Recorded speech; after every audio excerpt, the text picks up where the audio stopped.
नमस्कार, KP news के bulletin में आपका स्वागत है। मैं हूं अश्विनी आपके साथ। चलिए शुरू करते हैं आज की खबरों का सिलसिला। उससे पहले एक नजर आज के मुख्य समाचारों पर। कर्नाटक राज्य किसान संघ केपीआरएस और अन्य संगठनों ने अपनी मांगों को लेकर किया प्रदर्शन। बीदर का ब्रिम्स अस्पताल लापरवाही का गढ़ बना हुआ है और शव पहुंचाने के लिए रिश्वत मांगने का आरोप अब्दुल अजीज मुन्ना ने लगाया। डीकेएस ने विरोधियों को मात दी, कहा 2028 में कांग्रेस का नेतृत्व करेगा। कोल्हापुर के लिए NWKRTC की सेवाएं स्थगित, 4 बसों पर काला रंग लगाया गया। सभी हिंदुओं को एक मानते हैं, लेकिन हिंदू समाज में एकता को लेकर मोहन भागवत का बड़ा बयान। बीजेपी के लिए सरकारी खजाना खाली छोड़ गई, दिल्ली की सीएम रेखा गुप्ता का बड़ा आरोप, आतिशी ने दिया जवाब।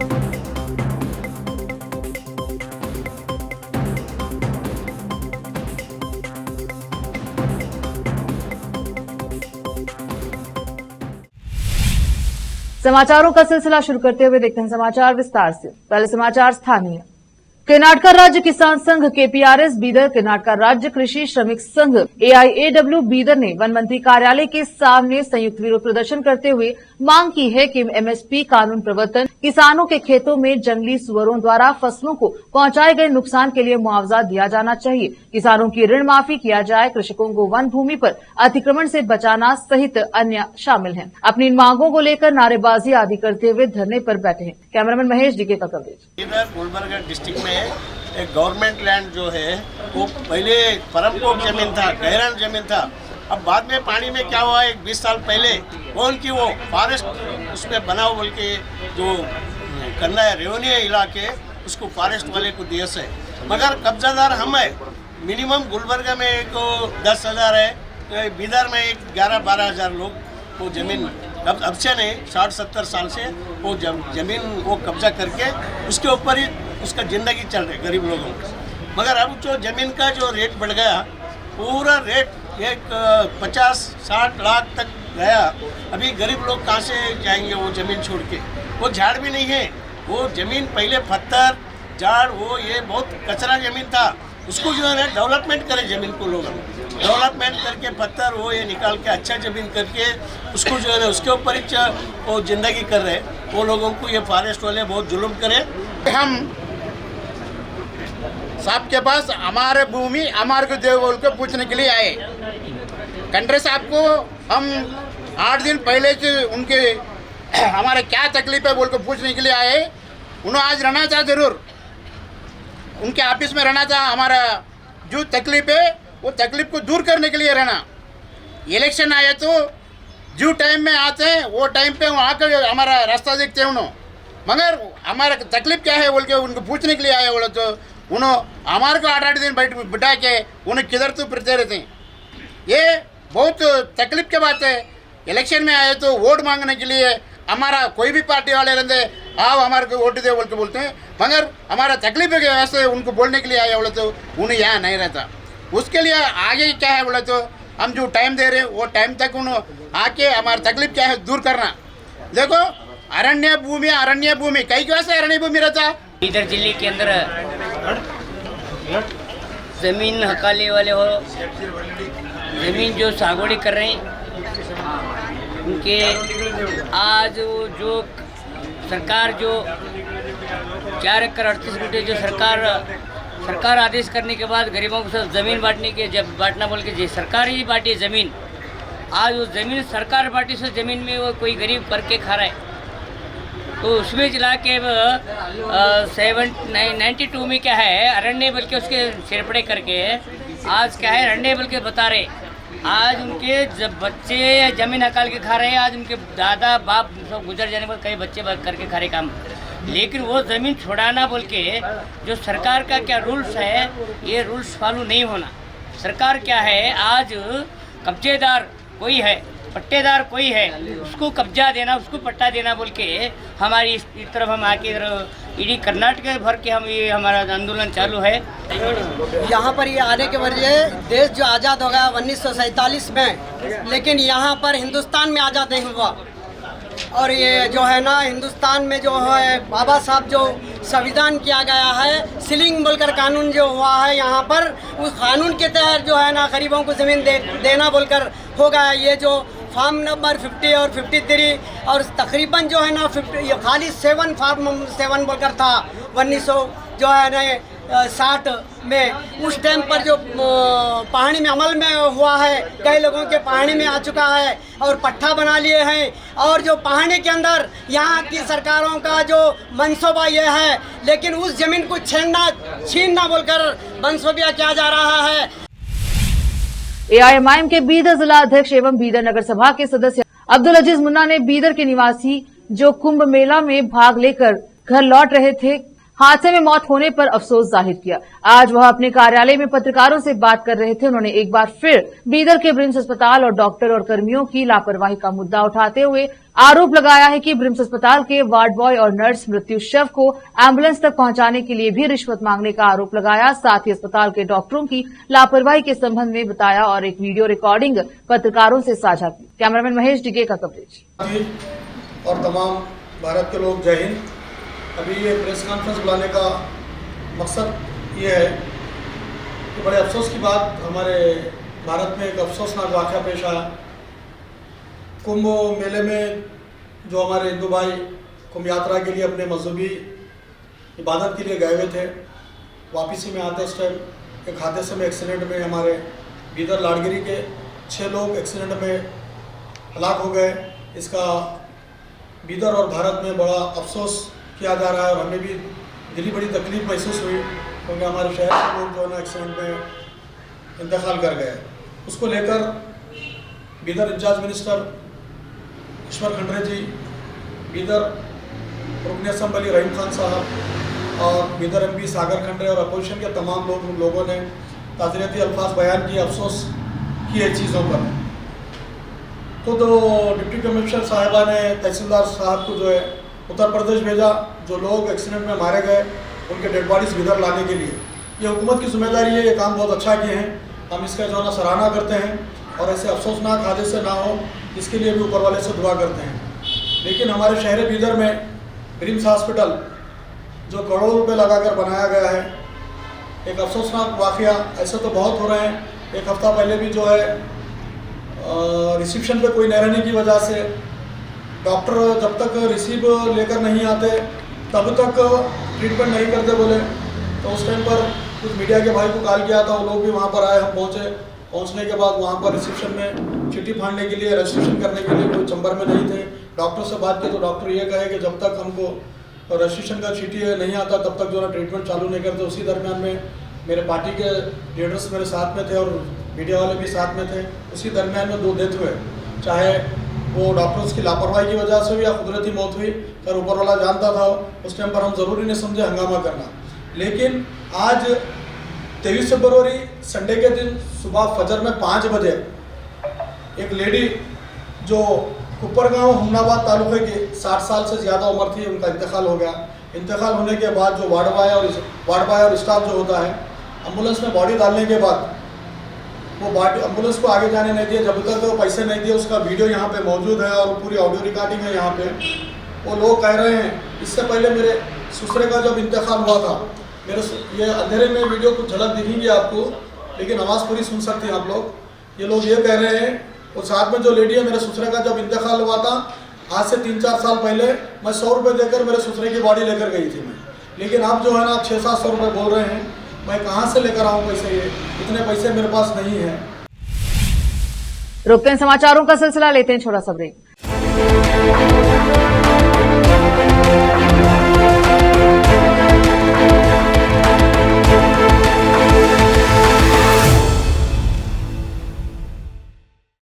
नूर एजुकेशन ट्रस्ट बीदर की ओर से चलाए जाने वाला Noor MEd and BEd college Bidar, recognised by NCTE Delhi and affiliated to Bidar University, Bidar. Admission are open for the academic year 2024-25. विशेषज्ञ और सक्षम शिक्षकों द्वारा शिक्षा प्राप्त करने के लिए नूर एमएड एंड बीएड कॉलेज में दाखिला लें और शांत वातावरण में शिक्षा प्राप्त करें। बीदर शहर में बेहतर शिक्षा का एकमात्र केंद्र Noor MEd and BEd college, Shahpur gate, Bidar.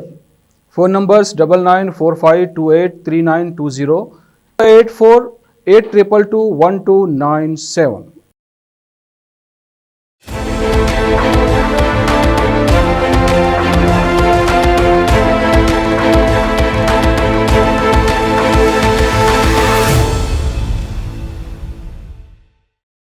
Break के बाद स्वागत है आपका। देखते हैं समाचार देश के।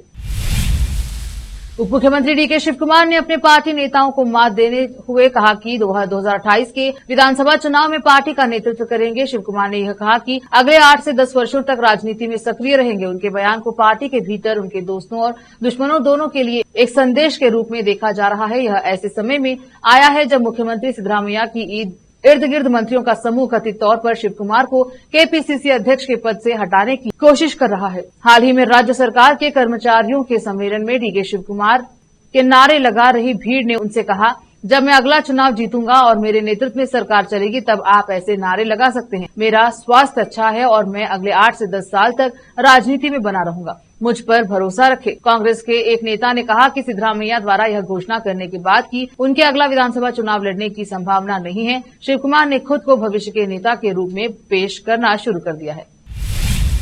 कर्नाटक महाराष्ट्र सीमा पर तनाव बढ़ने के बाद कर्नाटक से महाराष्ट्र के कोल्हापुर तक बस सेवाएं अस्थायी रूप से निलंबित कर दी गई हैं। इस घटना के बाद उत्तर पश्चिम कर्नाटक सड़क परिवहन निगम NWKSRTC के एक बस कंडक्टर पर बेलगावी तालुके के बालेकुंडरी गांव में एक यात्री से मराठी में बात करने से इनकार करने पर हमला किया गया। इस घटना के बाद व्यापक विरोध प्रदर्शन हुए जिससे अंतर्राज्यीय बस सेवाएं बाधित हुई। लेकिन बेलगावी और चिकोड़ी पर बस डिपो से कागवाड़ मीरा, चिकोड़ी, इचलकरंजी और अन्य मार्गों पर बसों का परिचालन सामान्य रूप से शुरू हो गया है। शिवसेना के बाद महाराष्ट्र नवनिर्माण सेना के कार्यकर्ताओं ने महाराष्ट्र के नासिक और पुणे में कर्नाटक की बसों पर काली पोत दी है। उन्होंने बसों पर मराठी के जय महाराष्ट्र और मानसे लिख दिया। रविवार को पुणे में 3 बसों पर काली पोत दी। शनिवार को शिवसेना कार्यकर्ताओं ने कोल्हापुर में कर्नाटक की बसों पर भगवा झंडे बांध दिए। परप्पन अग्रहार में बेंगलुरु सेंट्रल जेल के पास रहने वाले निवासी एक बार फिर जेल में लगे tower harmonics call blocking system THCBS की वजह से परेशान है। पिछले एक हफ्ते से जैमर की वजह से सिग्नल ब्लॉक होने की वजह से land local area network wifi का इस्तेमाल करने वाले निवासियों को भी परेशानी का सामना करना पड़ रहा है। जेल के सामने परप्पन अग्रहार में बोस्टन ब्लॉक के निवासी और सॉफ्टवेयर इंजीनियर आतिश बंदोपाध्याय ने बताया कि जेल विभाग ने जैमर का आयाम बढ़ा दिया है जिससे निवासियों को वाईफाई कॉल करने में दिक्कत हो रही है। निवासियों को पहले से ही कॉल में रुकावट का सामना करना पड़ रहा है और OTP प्राप्त करने में संघर्ष करना पड़ रहा है जिससे ऑनलाइन बैंकिंग प्रभावित होती है। अब वाईफाई कॉल भी अविश्वसनीय है जिससे रोजमर्रा के काम और संचार और भी मुश्किल हो गए हैं। उन्होंने यह भी कहा कि ज्यादातर निवासी कॉल करने के लिए घर पर राउटर पर निर्भर हैं। निवासियों के संघ की ओर से कमेटी कुडला निवासियों के प्रतिनिधियों के साथ जेल में जैमर हटाने की मांग के लिए एक याचिका पर हस्ताक्षर करने की योजना बना रही है और यह याचिका DGP जेल को सौंपेंगी। रोकते हैं समाचारों का सिलसिला, लेते हैं छोटा सा break. Noor education trust Bidar की ओर से चलाए जाने वाला Noor MEd and BEd college Bidar recognised by NCTE Delhi and affiliated to Bidar University, Bidar. Admission are open for the academic year 2024-25. विशेषज्ञ और सक्षम शिक्षकों द्वारा शिक्षा प्राप्त करने के लिए नूर एमएड एंड बीएड कॉलेज में दाखिला लें और शांत वातावरण में शिक्षा प्राप्त करें। बीदर शहर में बेहतर शिक्षा का एकमात्र केंद्र Noor MEd and BEd college, Shahpur gate, Bidar. Phone numbers 9945283920, 8482221297।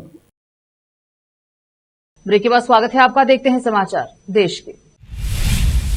राष्ट्रीय स्वयंसेवक संघ RSS के प्रमुख मोहन भागवत ने एक बौद्धिक कार्यक्रम के दौरान हिंदू समाज में एकता और समाज परिवर्तन के लिए 5 महत्वपूर्ण बदलाव पर जोर दिया। यह कार्यक्रम गुवाहाटी के साउथ पॉइंट स्कूल परिसर बरशापारा में आयोजित किया गया जिसमें लगभग 1000 दायित्वधारी कार्यकर्ता उपस्थित रहे। डॉक्टर भागवत ने समाज में सामाजिक समरसता को बढ़ावा देने की आवश्यकता पर जोर दिया। उन्होंने कहा, हम सभी हिंदुओं को एक मानते हैं लेकिन समाज में जाति, पंथ और भाषा के आधार पर भेदभाव देखा जाता है। हमें इस भेदभाव को समाप्त करने की दिशा में प्रयास करना होगा। उन्होंने यह भी दावा किया, हमारे मित्रों और कुटुंब के सदस्यों से हमारे संबंध जैसे होते हैं वैसे ही अन्य समाज के लोगों से भी होने चाहिए। सरसंघचालक ने हिंदू समाज में विभिन्न जातियों, क्षेत्रों और भाषाओं के बीच मित्रता और सहयोग को बढ़ावा देने की आवश्यकता पर जोर दिया। दिल्ली की मुख्यमंत्री रेखा गुप्ता ने पिछली आम आदमी सरकार पर बड़ा आरोप लगाया। सीएम ने कहा कि पिछली आम आदमी पार्टी सरकार भाजपा सरकार के लिए सरकारी खजाने को खाली छोड़कर चली गई है। इसके साथ ही सीएम रेखा गुप्ता ने यह भी कहा है कि खजाना खाली हो तो क्या हुआ, महिलाओं को हर महीने 2500 रुपए भुगतान किया जाएगा। दिल्ली की पूर्व सीएम आतिशी ने रेखा गुप्ता के आरोप का करारा जवाब दिया और कहा कि हमारी सरकार के 10 साल के शासन के दौरान भाजपा को वित्तीय रूप से मजबूत सरकार सौंपी गई है। उन्होंने तंज कसा और कहा भाजपा को बहाने बनाने के बजाय अपने वादों को पूरा करने पर ध्यान देना चाहिए। दिल्ली की सीएम रेखा गुप्ता ने विधानसभा के पहले सत्र में से पहले रविवार को राज्य पार्टी कार्यालय में भाजपा विधायकों के साथ एक बैठक की। बैठक के बाद पत्रकारों को संबोधित करते हुए रेखा गुप्ता ने कहा, महिला समृद्धि योजना के तहत दिल्ली में पात्र महिलाओं को 2500 रूपये प्रति माह भुगतान किया जाना है, लेकिन पिछली सरकार हमें किस स्थिति में छोड़ गई है ये देख लीजिए। पूरा सरकारी खजाना खाली है, लेकिन महिला सम्मान योजना को निश्चित रूप से लागू किया जाएगा। दिल्ली में अखिल भारतीय मराठी सम्मेलन का आयोजन किया गया। इस दौरान महाराष्ट्र के उप मुख्यमंत्री अजित पवार ने एकनाथ शिंदे के हल्के में न लेने वाले बयान पर चुटकी ली। वहीं एकनाथ शिंदे ने भी अजित पवार को जवाब दिया। हाल ही में मुंबई में महाराष्ट्र के उप मुख्यमंत्री एकनाथ शिंदे ने एक पार्टी कार्यकर्ताओं के सम्मेलन के दौरान कहा था कि उन्हें हल्के में न ले। इसी पर महाराष्ट्र के उप मुख्यमंत्री अजित पवार ने मजाकिया अंदाज में कहा, बीते दिनों एकनाथ शिंदे साहब ने कहा था उन्हें हल्के में न ले। अब उन्होंने यह मशाल उद्धव ठाकरे गुट को लेकर कहा या फिर किसी और को यह समझ नहीं आया। अखिल भारतीय मराठी सम्मेलन अजित पवार ने बोलने के बाद एकनाथ शिंदे भाषण देने के लिए आए। एकनाथ शिंदे ने इस बात को साफ किया कि हल्के में ना ले, यह भाषण 2.5 साल पुराना है, इसके गलत मतलब निकाले जा रहे हैं। तेलंगाना के जहीराबाद में रविवार को विजिट माई मस्जिद कार्यक्रम के तहत शहर की रुखैया मस्जिद को विधायक माणिकराव ने भेंट देकर इस कार्यक्रम के तहत मस्जिद को शिक्षक, पत्रकार, बिजनेसमैन, समाज सेवी, नेता सहित अन्य ने भेंट दिया। मस्जिद के अध्यक्ष उमर फारूक ने सभी अतिथियों का स्वागत किया। मस्जिद को भेंट देने के दौरान विधायक माणिकराव ने मीडिया से बात की। जहीराबाद से नेमतुल्ला की रिपोर्ट। फारूक గారి యొక్క ఆహ్వానం మేరకు మసీదీ రుఖాయ మసీద్కి రావడం జరిగింది. అక్కడ మరి ఏదైతే హిందూ, ముస్లిం, క్రిస్టియన్ ఇంకా అన్ని మతాలకు కలిసి దేవుడు ఒక్కడే అని చెప్పడం జరిగింది. దాన్ని మనము పరలోకం ఎట్లా పోవాలా, స్వర్గం ఎట్లా పోవాలనేది చెప్పడం జరిగింది. కాబట్టి హిందువులైతే స్వర్గం, మరి వీళ్ళైతే జన్నత్, మరైతే క్రిస్టియన్స్ అయితేనేమో పరలోకం అనేది.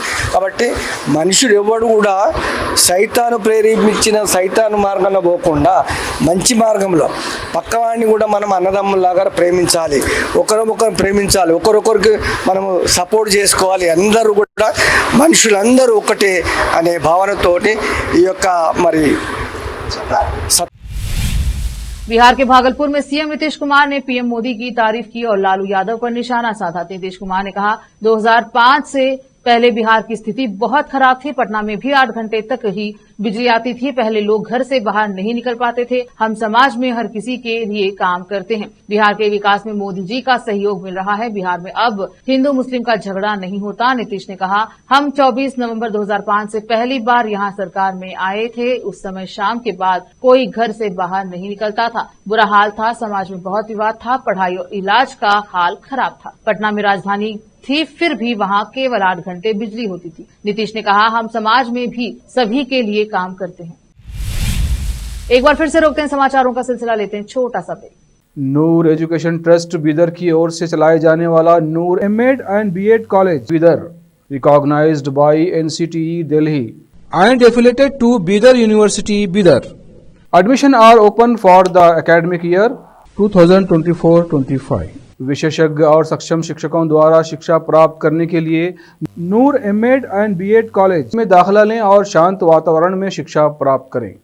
बीदर शहर में बेहतर शिक्षा का एकमात्र केंद्र Noor MEd and BEd college, Shahpur gate, Bidar. Phone numbers 9945283920, 8482221297। Break के बाद स्वागत है आपका। देखते हैं अंतर्राष्ट्रीय समाचार। अस्पताल में भर्ती पोप फ्रांसिस की सेहत में सुधार हो रहा है और उन्होंने रात में अच्छी नींद ली। सोमवार सुबह उन्होंने आराम भी किया। वेटिकन ने यह जानकारी दी। पोप फ्रांसिस 10 दिन में से सोम के जेमेली अस्पताल में भर्ती। वह फेफड़े के संक्रमण से पीड़ित है, जिसके कारण उनके गुर्दे में खराबी के शुरुआती चरण के लक्षण दिखने लगे। हालांकि वेटिकन के इस वाक्य के इस बयान में यह स्पष्ट नहीं है कि 88 वर्षीय फ्रांसिस होकर उठे हैं या नहीं। बयान में कहा गया कि रात अच्छे से गुजरी, पोप ने अच्छी नींद ली, वह आराम कर रहे हैं। रविवार देर रात चिकित्सकों ने बताया खून की जांच से पता चला कि गुर्दे में खराबी के शुरुआती लक्षण हैं, लेकिन फिर भी स्थिति नियंत्रण में है। उन्होंने कहा फ्रांसीसी की हालत नाजुक बनी हुई है, लेकिन शनिवार से उन्हें सांस लेने में कोई दिक्कत नहीं हुई। ऑक्सीजन दी जा रही है और रविवार को उन्होंने लोगों से बात भी की तथा उन्होंने प्रार्थना सभा में भाग लिया। बांग्लादेश में एक बार फिर हिंसा भड़क गई है। उपद्रवियों ने कॉक्स बाजार एयरबेस पर हमला किया। कॉक्स बाजार स्थित एयरफोर्स बेस पर हुई हिंसा के सिलसिले में एक व्यक्ति की मौत हो गई। मृतक की पहचान उसके परिवार के सदस्यों ने समीतिपारा के रहने वाले 25 वर्षीय शियाब कबीर नाहिद के रूप में की है। कॉक्स बाजार सदर अस्पताल के रेजिडेंट मेडिकल अफसर सबुख्तगीन महमूद शोहेल ने कहा 25 वर्षीय व्यक्ति को अस्पताल में मृत अवस्था में लाया गया था। मेडिकल अफसर ने बताया पीड़ित के सिर के पिछले हिस्से में गहरी चोट आई थी। रेजिडेंट मेडिकल अफसर शोहेल ने बताया कि शव के पोस्टमार्टम के बाद मौत के कारणों का पता लगाया जाएगा। आईएसपीआर की सहायक निदेशक आयशा सिद्दीकी ने कहा वायुसेना इस संबंध में आवश्यक कार्यवाही कर रही है। फिर से एक नजर आज की सुर्खियों पर। कर्नाटक राज्य किसान संघ केपीआरएस और अन्य संगठनों ने अपनी मांगों को लेकर किया प्रदर्शन। बीदर का ब्रिम्स अस्पताल लापरवाही का गढ़ बना हुआ है और शव पहुंचाने के लिए रिश्वत मांगने का आरोप अब्दुल अजीज मुन्ना ने लगाया। डीकेएस ने विरोधियों को मात दी, कहा 2028 में कांग्रेस का नेतृत्व करेगा। कोल्हापुर के लिए एनडब्ल्यूकेआरटीसी की सेवाएं स्थगित, 4 बसों पर काला रंग लगाया गया। सभी हिंदुओं को एक मानते हैं, लेकिन हिंदू समाज में एकता को लेकर मोहन भागवत का बड़ा बयान। बीजेपी के लिए सरकारी खजाना खाली छोड़ गई, दिल्ली की सीएम रेखा गुप्ता का बड़ा आरोप, आतिशी ने दिया जवाब।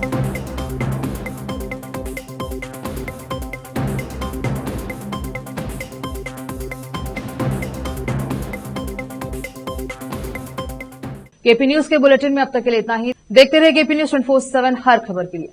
धन्यवाद।